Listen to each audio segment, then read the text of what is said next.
Motion moved. The motions for consideration of the Waqf Amendment Bill 2025 and the Mussalman Waqf Repeal Bill 2025 are now open for discussion. I now call upon the members whose names have been received for participation in the discussion. Dr. Syed Nasir Hussain. 20 minutes.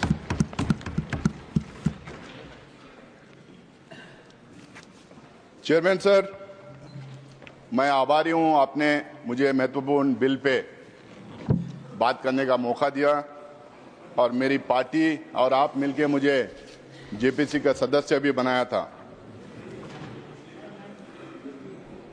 कल लोकसभा में जितनी भी बहस हो रही थी मैं बड़े गौर से सुन रहा था। हमारे ऑनरेबल मिनिस्टर किरण रिजिजू जी ने काफ़ी बातें वहाँ पे रखी, आज भी यहाँ पे रखी। कल हमारे देश के गृह मंत्री भी वहाँ पे काफ़ी बात रखी। उन्होंने कहा कि ये बिल 2025 का नहीं आता अगर 1995 का एक्ट और 2013 के अमेंडमेंट्स नहीं आते। मैं आपके माध्यम से पूरे देशवासियों को ये बताना चाहता हूं, जब 1995 में ये बिल आई थी और 2013 में जब ये अमेंडमेंट्स आए थे, जो आज भारतीय जनता पार्टी ये क्लेम कर रही है कि कांग्रेस पार्टी ने ये ड्रैकोनियन लॉस लाई थी, कांग्रेस पार्टी ने एक कम्युनिटी को अपीज करने के लिए लाई थी, ये कॉन्स्टिट्यूशन से परे है। ये जो आज बड़ी बड़ी बात ये कर रहे हैं और इसका बेसिस बनाए आज के बिल का, मैं इनसे पूछना चाहता हूं कि 1995 में आप क्यों इस बिल का समर्थन किए थे? 1995 में अद्वानी साहब यहां पे थे, मुरली मनोहर जोशी जी थे, सुषमा स्वराज जी थे, अरुण जेटली जी थे, राजनाथ सिंह जी थे, सारे के सारे कंसेंसस के साथ 1995 का वक्फ बिल पास किया था। 2013 में जब ये अमेंडमेंट्स आए थे, जब भी कंसेंसस से पास किया गया था। 1995 में लोकसभा में भारतीय जनता पार्टी की तरफ से बंडारू दत्तात्रेय जी ने अपनी बात रखी थी और राज्यसभा में सिकंदर बख्श जी ने अपनी बात रखी थी। अपनी बात रखने के टाइम पे दोनों भी इस बिल का पूरा समर्थन किया था। उसके बाद में लोकसभा में भी उसके बाद में इनके 2009 के मैनिफेस्टो में भारतीय जनता पार्टी ये कहती है कि हम रहमान खान कमेटी रिपोर्ट को एग्जामिन करके हम उसको इंप्लीमेंट करने का काम करेंगे। उसी रहमान खान कमेटी के रिपोर्ट के रिकमेंडेशंस के बेसिस पे और आज ये जो बार बार कह रहे हैं सच्चर कमेटी रिपोर्ट, जिस कमेटी के रिपोर्ट को इन टोटो इन्होंने खारिज किया था, उनके खिलाफ क्या क्या इन्होंने नहीं कहा था, उस कमेटी के रिपोर्ट के खिलाफ इन्होंने क्या क्या नहीं किया था। हम लोगों ने रहमान खान कमेटी रिपोर्ट और सच्चर कमेटी की रिपोर्ट के आधार पर जब 2013 में अमेंडमेंट्स लाए थे, उस टाइम पे इनके तरफ से लोकसभा में शाहनवाज हुसैन जी, राज्यसभा में मुख्तार अब्बास नकवी जी अपनी बात रखते हुए उन 2013 के अमेंडमेंट को पूरी तरह से सपोर्ट किया था। मैं इन लोगों से पूछना चाहता हूं, अगर ये ड्रैकोनियन लॉ था, अगर ये किसी एक कम्युनिटी को अपीज करने का मामला था, अगर ये कॉन्स्टिट्यूशन के परे थे, तो आपने क्यों सपोर्ट किया था? क्यों कंसेंसस के साथ आपने ये बिल पास करने दिया था? आज 2013 के बाद सर 2014 में ये लोग सरकार में आ गए। 2014 से 2024 तक इनको समझ में नहीं आया कि ये ड्रैकोनियन लॉ है। इनको ये समझ में नहीं आया कि कम्युनिटी को अपीज करने के लिए लाया गया है। 2024 में फिर ये बिल इनको 2024 में इनको याद आ गया, वक्फ बोर्ड ड्रैकोनियन लॉ है, कम्युनिटी को अपीज कर रहे हैं। 2024 में याद आया। क्यों 2024 में याद आया? 10 साल क्यों आपको याद नहीं आया? 2024 में इसलिए याद आया क्योंकि 400 का नारा इनको दिए थे, 240 में निपट गए थे। इनको बिल्कुल मेजॉरिटी नहीं मिली थी। इनको अब समझ में नहीं आ रहा कैसा अपना वोट बैंक बढ़ाएं। इनको यह समझ में नहीं आ रहा कौन सा मुद्दा उछालें, तो इन्होंने वक्फ बोर्ड को लेके आया, इस एक्ट को लेके आके कम्युनल पोलराइजेशन करने का काम कर रहे हैं। आप कह रहे हैं कि हम अपीज कर रहे हैं, आप पोलराइज करना चाह रहे हैं। पूरे देश को, पूरी दुनिया को पता है पोलराइजेशन देश में होता है तो किसका फायदा होता है करके, कौन पोलराइज करता है, कौन धर्म की राजनीति करता है, कौन किसी एक कम्युनिटी को विलन बना के उसके खिलाफ में एक नैरेटिव बिल्डअप करने का काम करता है। और ये पूरी बिल मैं दावे के साथ कह सकता हूं और पूरे में तत्व के साथ, लॉजिक के साथ यहां पे अपनी बात रखूंगा, ये बिल टोटली फॉल्सिटी पे है, ये मिस इन्फॉर्मेशन कैंपेन पे है, एक नैरेटिव बिल्डअप करने की पिछले 4 महीने से 6 महीने से कोशिश की गई है। इसमें सिर्फ ये नहीं, पूरा गोदी मीडिया लग गया इनके सपोर्ट में, इनका जो फेक फैक्ट्री है बीजेपी की, जो आईटी सेल है, पूरी लग गई ये कह रही मिस इन्फॉर्मेशन फैलाने में। मैं इनके सारे जितने ये मैं भी जो बात किया मैं आपके सामने यहाँ टेबल पे रखता हूं सर। आप कह रहे हैं, आप रिजिजू कह रहे हैं कि हम ट्रांसपेरेंसी लाएंगे, गरीब को मदद करेंगे, हम वक्फ बोर्ड को ताकत देंगे, हम वक्फ बोर्ड को शक्ति देंगे। भैया आप 10 साल पावर में थे, क्या किए? आज वेबसाइट निकाल के देखेंगे, सेंट्रल वक्फ काउंसिल की जो बात कर रहे हैं सिर्फ किरण रिजिजू का नाम नजर आएगा, काउंसिल नहीं है उसके अंदर, काउंसिल नहीं है उसके अंदर। और जो बजट एलोकेट होता था वक्फ काउंसिल के लिए वो भी नहीं दिया गया, वहां का जो स्टाफ था उनको सैलरीज नहीं दिए गए। भारतीय जनता पार्टी के जो रूल्ड स्टेट्स हैं, कई जगह 10 साल, कई जगह 15 साल, कई जगह 20 साल से है, वहां पे स्टेट वक्फ बोर्ड कॉन्स्टिट्यूट नहीं किए गए। आप अपने शासित राज्यों में वक्फ बोर्ड का नाम नहीं लेते, वहां के वक्फ बोर्ड कॉन्स्टिट्यूट नहीं करते। आज आप कह रहे हैं गरीब मुसलमान को मदद करेंगे, आप कह रहे हैं इसमें ट्रांसपेरेंसी लाएंगे। कितना आप जो असत्य बातें देश के सामने रखेंगे और पार्लियामेंट में रखेंगे। आप हमेशा मिसलीड करने का काम किए हैं। हर एक चीज जो ये बोल रहे हैं इसमें ये सत्य से दूर है और देश को गुमराह करने के लिए, मिसलीड करने के लिए ये बातें यहां पे कर रहे हैं। सर, किरण रिजिजू जेपीसी की बात की, कल जगदम्बिका पाल साहब जेपीसी की बात की, बहुत सारे भारतीय जनता पार्टी के नेताओं ने जेपीसी की बात की। जेपीसी गठित हुई, आप लोगों ने मुझे भी सदस्य बनाया था, मौका दिया था वहां पे काम करने का। पहले जब शुरू हुआ, स्टेक होल्डर्स आने लगे, एक्सपर्ट्स आने लगे, एकेडमिशियंस आने लगे, तो उसमें 97-98% लोग आके बिल के खिलाफ बात रखे। उन्होंने तर्क दिया, उन्होंने रीजंस दिया। जब इनको पता चल गया कि बिल के फेवर में कोई आ नहीं रहा है, पूरा बिल के खिलाफ लोग आके डिपोज कर रहे हैं, आप इनको पूछिए कि 1 लाख जो है आंकड़ा दे रहे हैं, कितने लोग उसमें बिल के फेवर में, कितने बिल के खिलाफ है। आज वो सदन के पटल पर रख दें तो देश को पता चल जाएगा कितने लोग उस बिल का अपोज किया था। जब इनको पता चला तो मुझे लगता है कि पहली बार किसी जेपीसी में नॉन स्टेक होल्डर्स को बुलाया गया।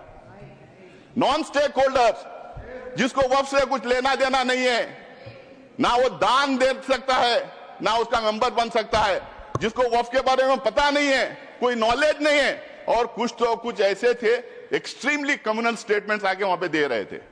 तो ये माहौल क्रिएट करने के लिए, बिल के फेवर में सपोर्ट ड्रम अप करने के लिए जेपीसी में लोगों को बुलाया गया था। आज ये बार बार ये कह रहे हैं कि जेपीसी के रिकमेंडेशंस लाए हैं, जेपीसी के रिकमेंडेशंस लाइए। इनको पूछिए क्लॉज बाय क्लॉज उसमें डिस्कशन हुआ था, उसमें क्लॉज बाय क्लॉज डिस्कशन हुआ था। किसी भी जेपीसी का ये मिनिमम बेसिक रिक्वायरमेंट होता है कि वहां पे अमेंडमेंट्स के लिए जो भेजा गया है उसका क्लॉज बाय क्लॉज डिस्कशन होना है। मुझे लगता है कि पहली बार ये 75 years of parliamentary democracy in India में जेपीसी में क्लॉज बाय क्लॉज बिना डिस्कस किए अमेंडमेंट बुलडोज करके इन्होंने लेके आया है। वो पूरी जेपीसी के रिकमेंडेशंस नहीं थे, वो पूरी जेपीसी के रिकमेंडेशंस नहीं थे, वो एनडीए के एमपीज के रिकमेंडेशन थे, वो थोपे हुए रिकमेंडेशन थे। वहां पे अंतर ज्यादा नहीं था, 1-2 एमपीज का अंतर था। आप उठा के जेपीसी की रिपोर्ट में देख ले कितने फेवर में किए, कितने खिलाफ किए। हमारा एक भी रिकमेंडेशन उसमें लाया नहीं गया है। तो अगर वही आपको करना था, जो स्टेक होल्डर जो आए थे, जो वहां पे डिपोज किए थे इसके खिलाफ में, उनका सुझाव नहीं लेना था, अपोजिशन के एमपी का सुझाव नहीं लेना था, जेपीसी गठित ही नहीं करना था। आज जेपीसी की बात कर रहे हैं आप ऐसा करें, हमने इतना बड़ा दिल कर दिया, हमने जेपीसी में भेज दिया। अरे जेपीसी में भेज के किया क्या, उसको और वर्सन किया है। मैं आगे बताऊंगा कैसा कैसा इन्होंने वर्सन किया है। Please sir, I need your protection. Yes please, जब रिजू जी बात कर रहे थे हम लोगों ने किसी ने बात नहीं किया। प्लीज बैठ करके ये मत ना समझे कि आप बात करने तो हमारी कैपेसिटी नहीं डिस्टर्ब करने के लिए। प्लीज आप सर, उनको बोलने दीजिए प्लीज। सर, ये जितने अमेंडमेंट्स अब लाए हैं हमारे कॉन्स्टिट्यूशनल प्रोविजंस के खिलाफ हैं। ये 14, 25, 26, 30 को वायलेट करते हैं। ये इक्वलिटी बिफोर लॉ को वायलेट करते हैं। ये parity in laws for all sections of the people को वायलेट करते हैं। वन नेशन वन लॉ हम नहीं कहते, वन नेशन वन लॉ का नारा बार बार ये लोग देते हैं, उसको ये वायलेट करते हैं। ये यूसीसी बार बार बोलते हैं, उसको ये वायलेट करते हैं।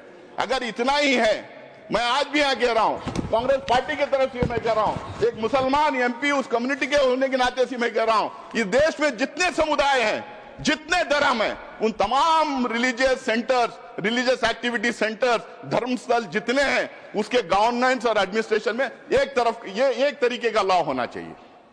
सबको एक तरीके का लॉ रहने, हिंदूज को, मुसलमान को, सिख्स को, क्रिश्चियन को, पारसीज को, जोरस्ट्रियंस को, सबको एक तरीके का लॉ बनाइए।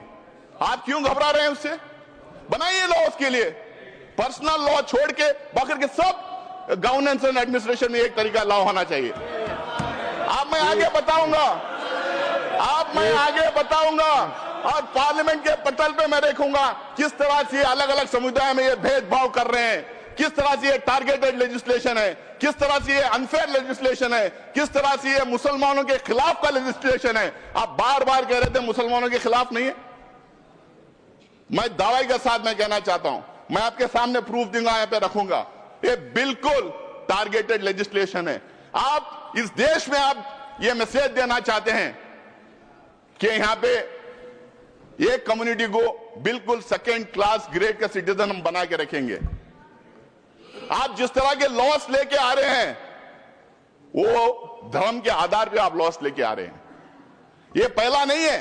कल कोई सीएए एनआरसी की बात कर रहा था, यहां अमित शाह जी बैठे हैं, जब उस हाउस में हम लोगों ने सवाल किया था तो इन्होंने बोला था क्रोनोलॉजी से समझिए, ये सिर्फ सीएए नहीं है, इसके साथ एनआरसी और एनपीआर जुड़ेगा।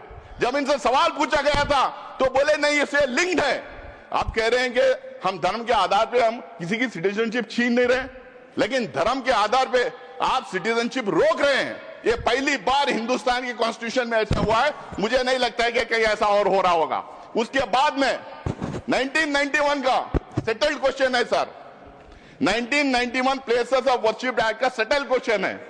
उसमें इनके लोग हाई कोर्ट में चले जाते हैं, सुप्रीम कोर्ट में चले जाते हैं उसके खिलाफ। इनके पार्टी के ऑफिस बेयरर्स पिटीशन फाइल करते हैं 1991 प्लेसेस ऑफ वर्शिप एक्ट के खिलाफ में, और मंदिरों के नीचे मस्जिदें ढूंढने का काम करते हैं। आज अगर हमारे देश में हम खोदना शुरू कर देंगे, इतिहास में पीछे चले जाएं, तो किसके किसके नीचे क्या क्या मिलेगा किसको पता है। हम इतिहास को खोदना नहीं चाहिए। बाकी के सारे देश आगे बढ़ने का काम कर रहे हैं, तो हमें इतिहास में जाके खोदने का काम शुरू किए हैं। यहां पे भी उसका प्रोविजन कर दिए। आज किरण रिजिजू जी आप यहां कह रहे थे, भाई हम लोगों ने, सर ये कौन है सर? आप बीच में टिप्पणी ना करें। कौन है सर ये? हाँ बोले इधर प्लीज। जगेश जी, सर मैं उससे आगे आऊंगा। अभी किरण रिजिजू जी ने बताया कि वफ का मायना क्या है। सर वफ का माना दान है, it as simple as that. वफ का माना दान है। दान कोई भी किसी को भी कर सकता है। ये बार बार कह रहे थे कि 2013 में एनीबडी कैन डोनेट करके लेके आए। इनको शायद ये पता नहीं, हुजूर मोहम्मद, प्रॉफिट मोहम्मद के जमाने में गैर मुसलमानों भी दान करते थे। बहुत इंपॉर्टेंट सेंटर से जहां पे गैर मुसलमानों ने दान किया है। दान के लिए कोई रोक नहीं है। और ये दान का कॉन्सेप्ट सिर्फ हमारे धर्म में नहीं है, हम उसको वफ के नाम से कहते हैं, लेकिन दान का कॉन्सेप्ट हर मजहब में है। हिंदूज में है, सिख्स में है, क्रिश्चियंस में है, दुनिया के हर मजहब में दान का कॉन्सेप्ट है। हमारे दान के कॉन्सेप्ट से बनाए हुए इदारों को गवर्न करने के लिए, एडमिनिस्ट्रेट करने के लिए, रेगुलेट करने के लिए वक्फ बोर्ड बना है। ये बात फैलाई जा रही है, क्यों सिर्फ मुसलमानों को वक्फ बोर्ड चाहिए, क्यों हमारा बोर्ड नहीं चाहिए, क्यों सनातन बोर्ड नहीं चाहिए। इतना सोशल मीडिया में इसको फैलाया गया, मुसलमानों को अपीस करने के लिए वक्फ बोर्ड बनाए गए। शायद इनको पता नहीं, शायद ये बोलना भी नहीं चाहते।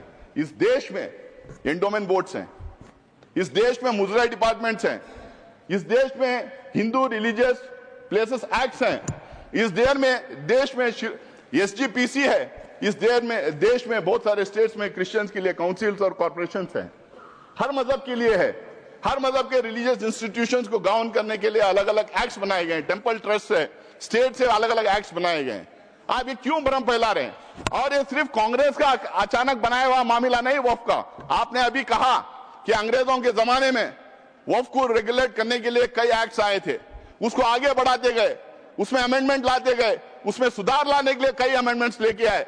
कांग्रेस ने उसको सुधार करने के लिए कई काम किया है।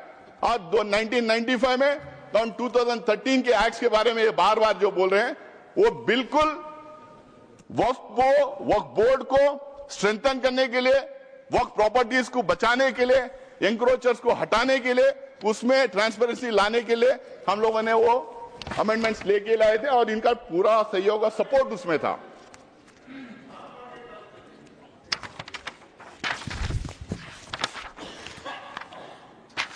सर, इसमें बार बार ये कहा जा रहा, आज भी ये कह रहे हैं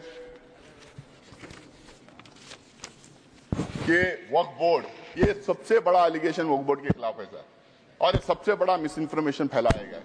आज भी यहां पे बोल रहे थे कि वक्फ बोर्ड कोई भी जमीन को अपनी जमीन डिक्लेयर कर सकती है। क्या हिंदुस्तान में लॉ नहीं है? क्या रेवेन्यू रूल्स नहीं है? क्या प्रॉपर्टी रूल्स नहीं? मतलब कहीं पे भी हम टवल डाल दें और हमारी बना लें? हम ट्रेनों में चलते हैं, ट्रेनों में नमाज पढ़ते हैं, फ्लाइट्स में नमाज पढ़ते हैं, तो नमाज पढ़ ले तो क्या ट्रेन हमारी हो गई? क्या फ्लाइट हमारी हो गई? क्या वक्फ में उसको लिखवा दें?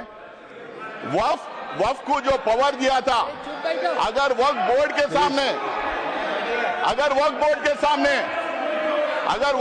सामने कोई कंप्लेंट आता है, वक्फ बोर्ड के सामने कोई कंप्लेंट आता है, तो वक्फ बोर्ड उसकी तहकीकात करती है, उसकी इंक्वायरी करती है, उसके लिए सेट रूल्स हैं। शायद किरण रिजिजू को ये बात पता नहीं कि हर स्टेट उस इंक्वायरी कैसा कराया जाए, हर स्टेट के रूल्स अलग बने हुए हैं।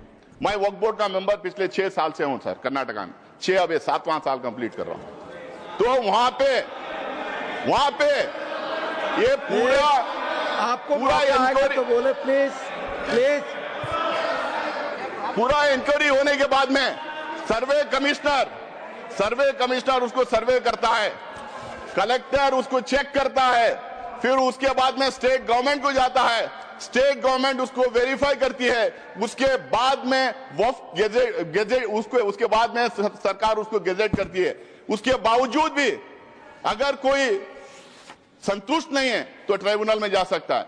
अगर वहां भी कोई अगर वहां भी उसके खिलाफ अगर डिसीजन जजमेंट आता है, अगर वहां पे वो कन्विंस नहीं है तो वो कोर्ट में जा सकता है। आज ये कह रहे हैं कि कोर्ट में रिव्यू नहीं कर सकते, कोर्ट में बिल्कुल रिव्यू कर सकते हैं। अगर कोर्ट में रिव्यू नहीं कर सकते तो हाई कोर्ट में और सुप्रीम कोर्ट में वक्फ के इतने केसेस कैसा हो रहे हैं, हाई कोर्ट में और सुप्रीम कोर्ट में।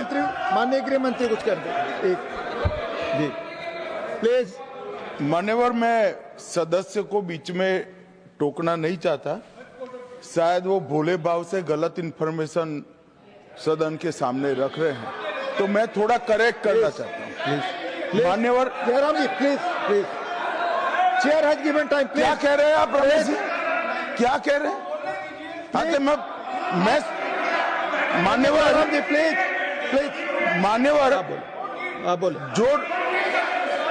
जो डिस्प्यूट है वो इतना ही है कि अगर ट्रिब्यूनल के फैसले से कोई असंतुष्ट है तो ये भूमि का मामला है, इस पर सिविल सूट होना चाहिए। सिविल सूट में अधिकारों के बहुत वाइड रेंज होती है। इन्होंने इस पर अपील का प्रोविजन 2013 के कानून में रखा ही नहीं है, तो रीट के कार्य क्षेत्र में हाईकोर्ट के सामने जाता है। रीट का कार्य क्षेत्र बहुत संकरा होता है, तो जो ट्रिब्यूनल का फैसला होता है वो फाइनल होने के चांसेस 99% हो जाते हैं। जिनकी भूमि है इसका अधिकार जाता रहता है। मान्यवर, एक गलतफहमी फैला रहे हैं।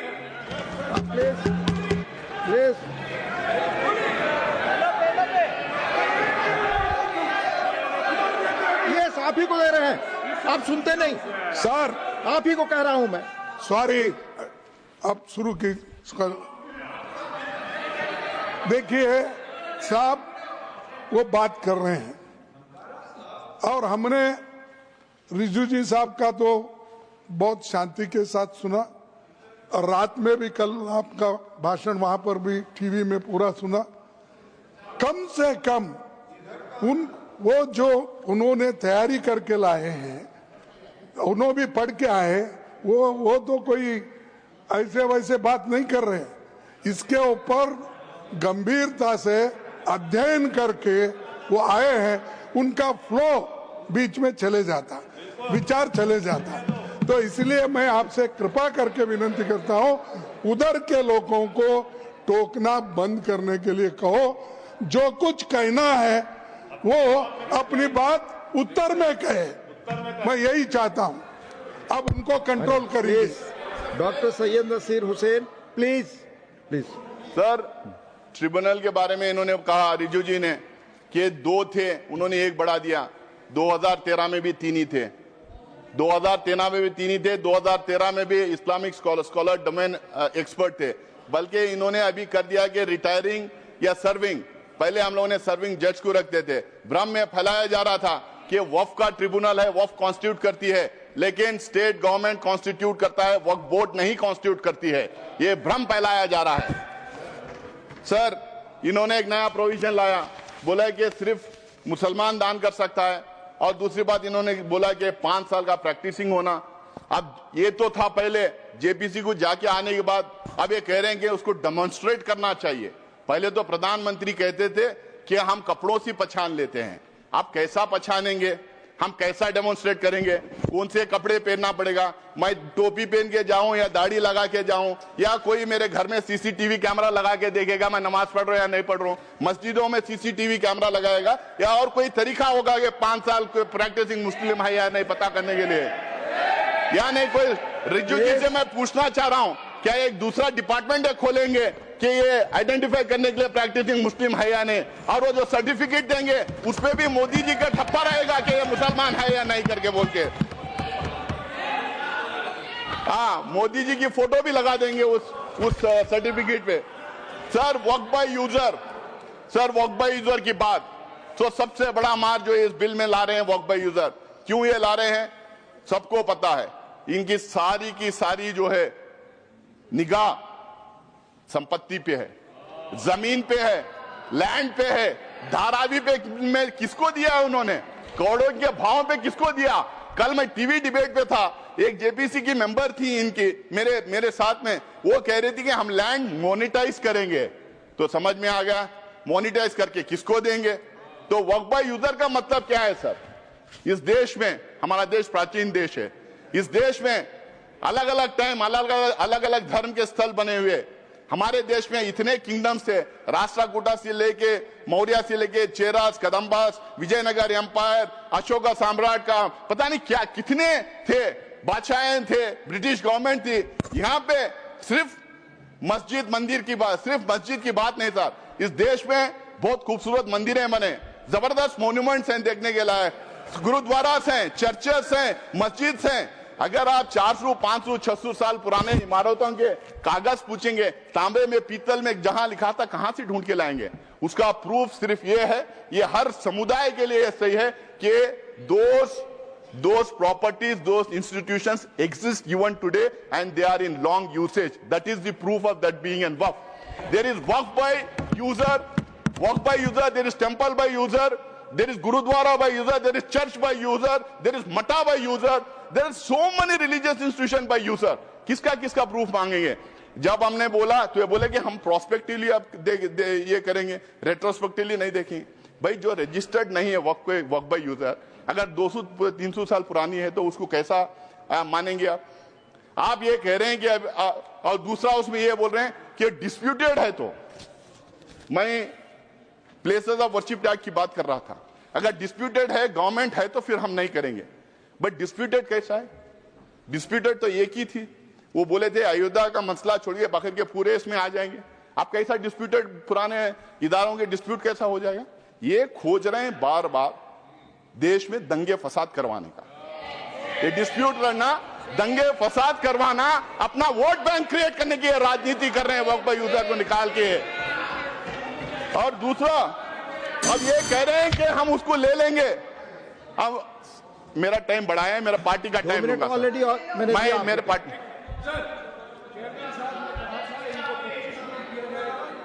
पार्टी का समय बाकी है, इनको 25 मिनट दीजिएगा। और उससे ज्यादा साहब ने कहा था।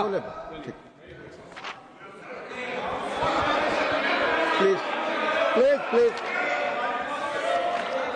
तो सर अब एक बोल 25 मिनट क्या 30 मिनट? समय यहाँ 20 मिनट लिखा हुआ है। देखो साहब, मैं 20 मिनट रात के 2:30 कृपया समय देखिए। मैं ऑलरेडी माननीय एलओपी ऑलरेडी बोलने से अतिरिक्त समय दिया मैंने।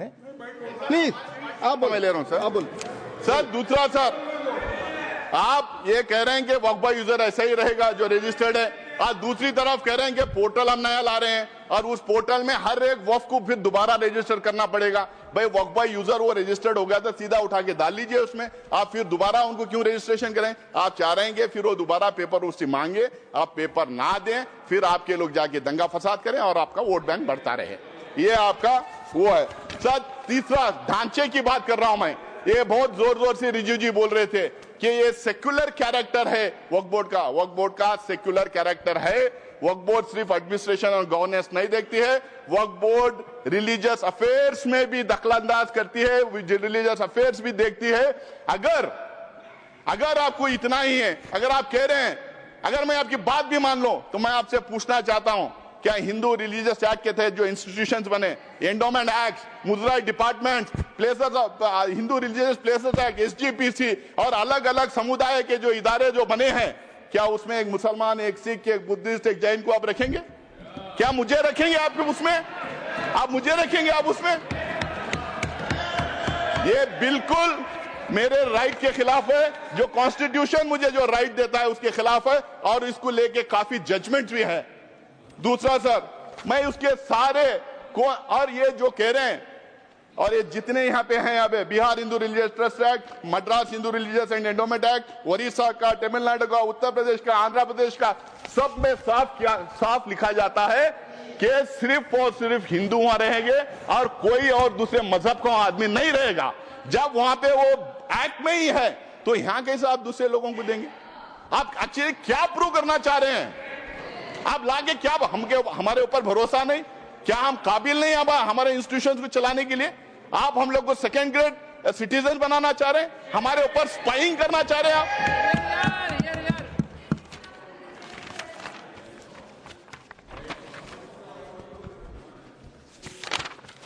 सर सीईओ को लाने की बात थी कि मुस्लिम सीईओ नहीं रहेगा, दूसरा आएगा। वहां पे भी मैं तमिलनाडु, तेलंगाना, आंध्र प्रदेश के मैं एक्ट बताता हूं, वहां पे भी यह कहा गया कि Hindu. Sir finally, sir please finally, नहीं मैं थोड़ा टाइम लूंगा, खत्म करें। नहीं फाइनली अब 25 मिनट हो गए sir. Finally sir, finally please do not take sir नहीं, फाइनली 3-4 इश्यूज के बारे में बोलूंगा सर। रिजू जी कल भी बोले, आज भी बोले, 123 प्रॉपर्टीज को लेके भ्रम फैलाया जा रहा है। ये सारे के सारे 123 प्रॉपर्टीज आके या तो दरगाह है, या तो मस्जिद है, या तो कब्रिस्तान है, या तो ईदगाह है। ये झूठ है। ऑथेंटिकेट करो, धन्यवाद, ऑथेंटिकेट करो। उसकी लिस्ट में आपको देना चाह रहे हो ऑल 120, और इसको धन्यवाद। आपकी बात जयराम जी, धन्यवाद, Jairam ji, another 5 minutes, doctor Radha, another 5 minutes, doctor Radha Mohan Das Agarwal. नहीं आपकी बात माननीय, जो भी असंसदीय शब्द अगर आप इस्तेमाल करेंगे वो रिकॉर्ड में नहीं होगा। प्लीज प्लीज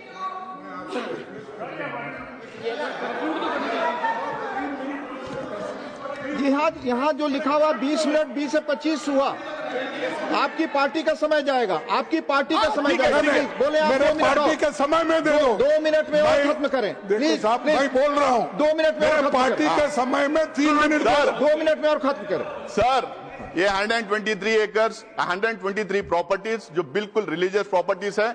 ये लुटियंस दिल्ली जब बना रहे थे, न्यू दिल्ली जब बना रहे थे 1910 में, अंग्रेज गवर्नमेंट ने पूरा का पूरा ये एरिया अक्वायर किया था।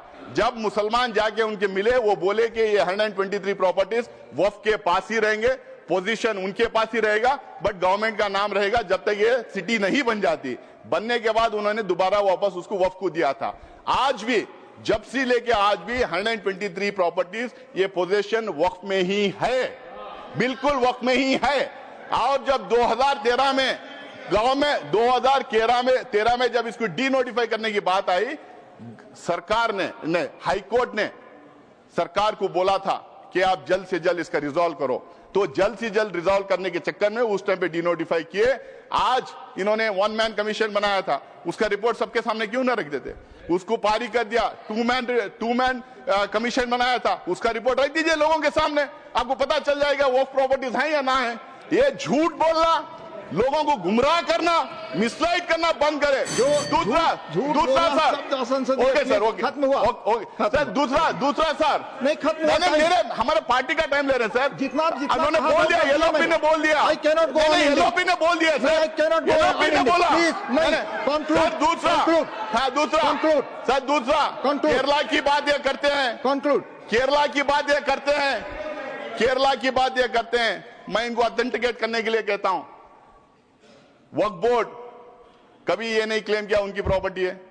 कोर्ट ने 2 टाइम ये डिक्लेयर किया वक्फ प्रॉपर्टी है, तीसरी बार जुडिशियल कमीशन ने कहा वक्फ प्रॉपर्टी है।